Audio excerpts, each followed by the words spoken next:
The U.S. Department of Homeland Security reversed course Tuesday and told Wisconsin officials that the Russian government did not scan the state's voter registration system, then later reiterated that it still believed it was one of 21 targeted states. Homeland Security first told state elections officials on Friday that Wisconsin was one of 21 states targeted by the Russians, raising concerns about the safety and security of the state's election systems, even though no data had been compromised. But on Tuesday, Homeland Security gave apparently conflicting information about whether the state's election system was a target, and if it was, how it was threatened. In an email to the state's deputy elections administrator that was provided to reporters at the Wisconsin Elections Commission meeting on Tuesday, Homeland Security said an agency that doesn't deal with elections was the target of scans by Russian IP addresses.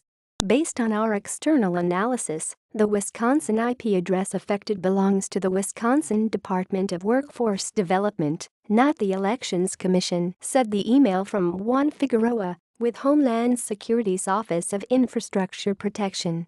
But in a statement later to the Associated Press, Homeland Security spokesman Scott McConnell said that discussions of specific IP addresses do not provide a complete picture of potential targeting activity.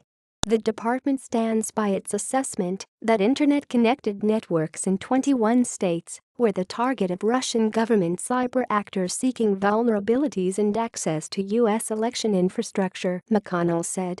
McConnell said it was responding to questions from a number of states, in addition to Wisconsin, but it was up to them to disclose details of those discussions. Homeland Security initially told the Elections Commission that the Russians scanned the state's internet-connected election infrastructure, likely seeking specific vulnerabilities to access voter registration databases.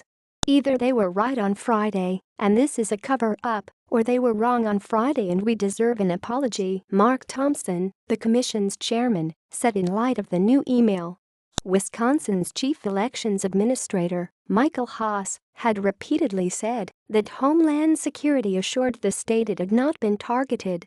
Wisconsin was not provided any information that indicated before the November election that Russian government actors were targeting election systems, Haas said. He said one theory is that Homeland Security saw suspicious activity from IP addresses targeting state election systems in other states and assumed that was the intent in Wisconsin as well. It's been a difficult process trying to piece all of this together, said Wisconsin Elections Commission spokesman Reed Magny. We're trying to understand what happened. Wisconsin's chief information officer, David Cagigal, told the commission that Wisconsin had never been told by Homeland Security prior to the Friday notice that Russians had targeted Wisconsin's election system or anything else. Deputy Information Officer Herb Thompson said Homeland Security told it in October to check on a certain IP address that the state had put in blocks to stop 2 months earlier in August 2016.